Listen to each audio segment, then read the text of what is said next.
Nous sommes donc arrivés à ce chapitre. Pour ceux qui ont connaissance de mon histoire, vous devez vous douter que j'ai une aversion toute particulière envers les personnes religieuses. Ou tout du moins envers ceux qui n'hésitent pas à semer la mort et la souffrance sur leur passage, sous la bannière de leur Dieu. Nombreux sont ceux qui ont commis des actes abominables au nom de pseudo-dieux, clamant que ceux qui ne suivaient pas leurs préceptes étaient des infidèles ou des hérétiques. Chaque fois qu'un représentant de ces religieux extrémistes atterrit dans le village, il ou elle atterrit justement dans un village un peu spécial. Et ce lieu sera donc celui où aura atterri notre âme du jour, que je nommerai Herman. Comme vous l'aurez sûrement compris, cet homme était un fervent croyant. Mais pour lui, tous ceux qui ne vénéraient pas son Dieu, qu'ils soient athées ou vénèrent un autre Dieu, étaient au service du malin et méritaient donc de mourir. Et d'ailleurs, il a réussi à manipuler tout un groupe de personnes qu'il a suivi dans sa folie dévastatrice. Et donc, quand le village les a trouvés, il les a pris un par un, en commençant bien évidemment par lui. Tous ont donc fini dans ce cauchemar, qui devint le cauchemar de tous les extrémistes religieux qui atterrissaient dans mon antre. De fait, maintenant nous pouvons commencer réellement notre histoire. Le réveil d'Herman fut un peu particulier, car il remarqua très vite qu'il était complètement nu, et que ses bras étaient attachés dans son dos, avec des fers reliés au mur par une chaîne. De plus, il avait un peu mal au crâne, et pour le coup, ce n'était pas de la faute du prisonnier, quand il infiltra son esprit. Bien entendu, il se demanda pourquoi il était dans cette situation. Puis, il regarda autour de lui. L'endroit ressemblait à un box d'écurie, mais rapidement, il remarqua que des bruits de sanglots se faisaient entendre.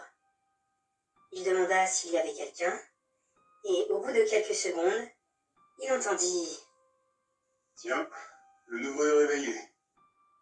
Bienvenue en enfer, mon ami, et que tes souffrances soient brèves. » Herman, un peu perplexe, lui demanda ce qu'il voulait dire par « enfer ». Ce à quoi son interlocuteur, après un soupir, répondit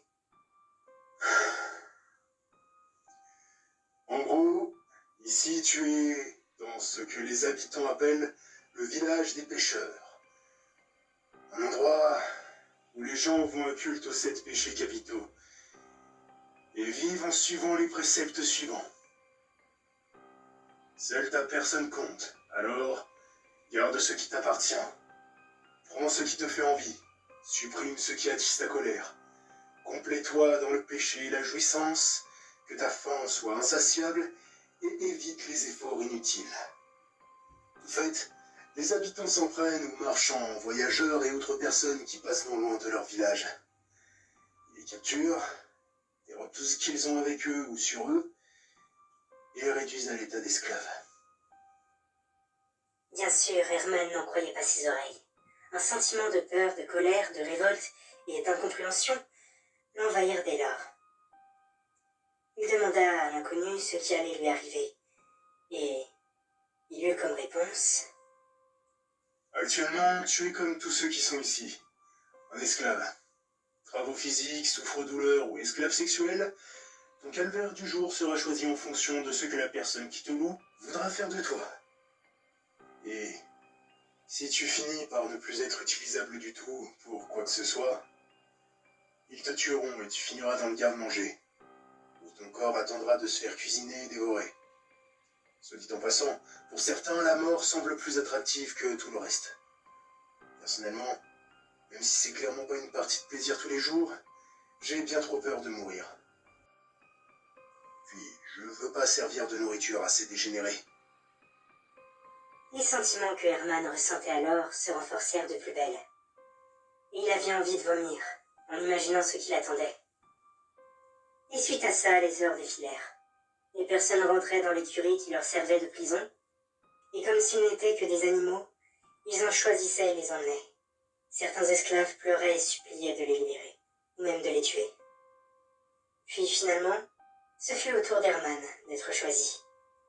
Il pensait se débattre, attaquer celui qui viendrait le chercher et s'enfuir, mais quand la porte s'ouvrit, Un homme à la carrure imposante et au regard froid et menaçant approcha, décrocha la chaîne du mur et le tira jusqu'à un groupe d'hommes et de femmes. Et ce cher Herman n'osa rien faire.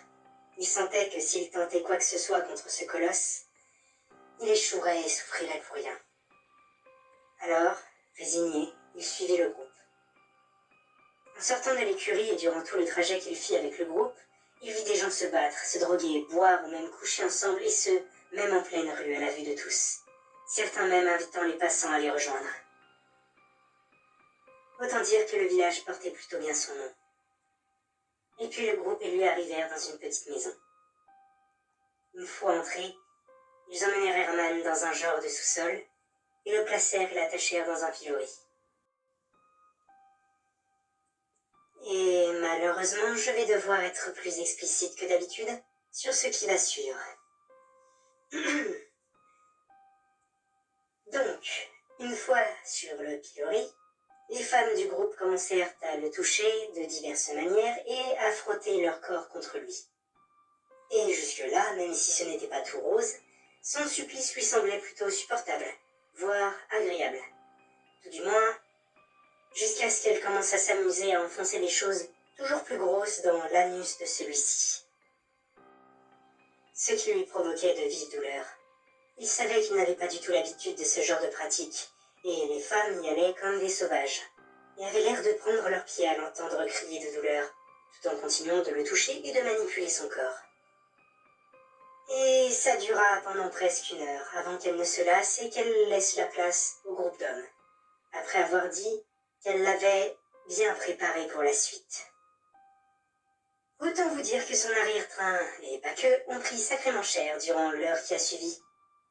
Et finalement, la nuit se termina par une orgie, où les femmes et les hommes utilisèrent Herman et couchèrent les uns avec les autres jusqu'à ce que le malheureux perde connaissance.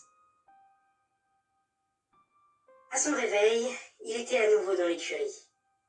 Il avait mal partout, y compris à des endroits où il ne pensait pas avoir mal un jour. En plus, il commençait à avoir faim et soif. Il finit d'ailleurs par remarquer une odeur désagréable dans son box.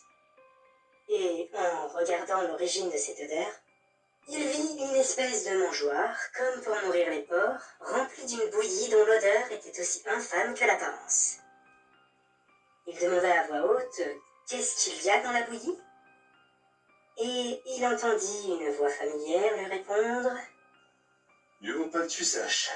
Réfléchis pas et mange, sinon c'est toi qui finiras dans l'assiette de quelqu'un d'autre. » Herman répondit que ce ne serait peut-être pas plus mal.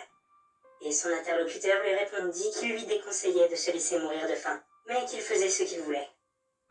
Et donc, les heures passèrent, et finalement quelqu'un choisit de nouveau le pauvre Herman, qui subit cette fois-ci coups et blessures, en servant de défouloir à quelqu'un qui visiblement avait beaucoup de colère à évacuer.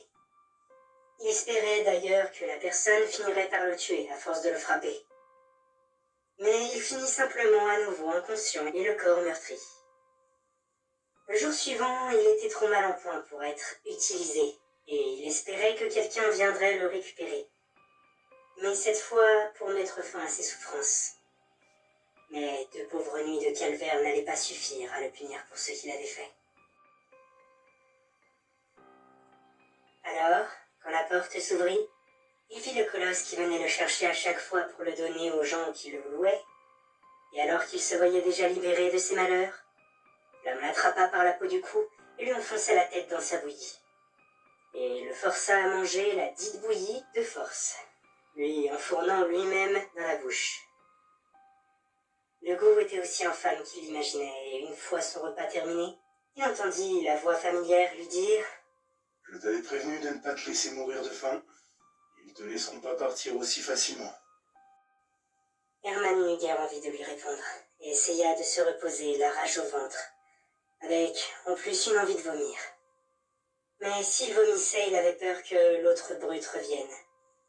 Alors il ferma les yeux en essayant de réfréner son envie de vomir. Suite à ces événements, Herman continua d'être utilisé de diverses façons par les villageois, terminant souvent dans un sale état. Il avait aussi arrêté de parler ou de poser des questions. Désormais, il obéissait simplement, qu'importe ce qu'on lui disait. Et quand il termina dans cet état, brisé mentalement, je décida de briser aussi son âme. Alors un jour, le colosse vint le chercher une nouvelle fois. Il l'emmena devant un homme en disant de sa grosse voix « Voilà, chef, je vous l'ai ramené. » Herman regarda l'homme que le colosse avait appelé chef, et ce dernier mit sa main sur la joue du malheureux. « Tu as bien travaillé. Sois heureux, tu vas enfin être libéré de tes souffrances. » Et cette voix, il l'avait bien évidemment reconnue. Mais il ne put dire que « Vous ? Mais » d'un air choqué. Ce à quoi l'homme répondit « Oui, moi. » Il fallait bien expliquer à toi et aux autres ce qui se passait ici, et ce que vous deviez faire, tout en vous mettant en confiance.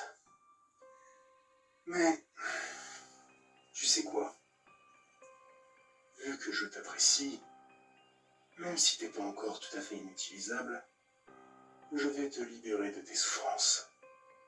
Vois ça comme un cadeau d'amitié de ma part.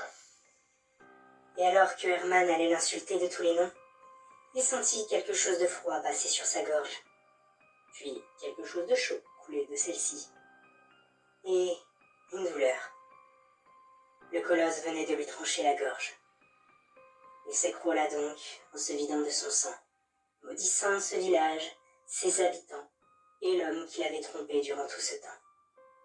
Puis, je brisa son âme, et laissa le prisonnier à sa tâche. Comme je vous l'ai dit, j'ai souvent réutilisé ce cauchemar pour punir des extrémistes religieux qui ont causé la souffrance des autres. Et je ne sais pas si leur Dieu existe, mais en tout cas il ne les aura pas sauvés de moi. Ça me conforte un peu dans l'idée qu'ils méritaient donc leur punition. Même si maintenant, je ne pense pas que je serai aussi à l'aise avec ce genre de choses. Surtout avec la partie viol. C'est vraiment étrange. Depuis que j'ai arrêté de torturer les âmes, c'est comme si je m'étais adoucie. Moi qui n'avais connu que la haine et la cruauté, je me sens désormais différente. Mais en même temps, il y a quelque chose de bizarre. De différent. Il faut que je creuse encore un peu. Je finirai sûrement par découvrir quelque chose. Passons aux recherches sur le chapitre suivant.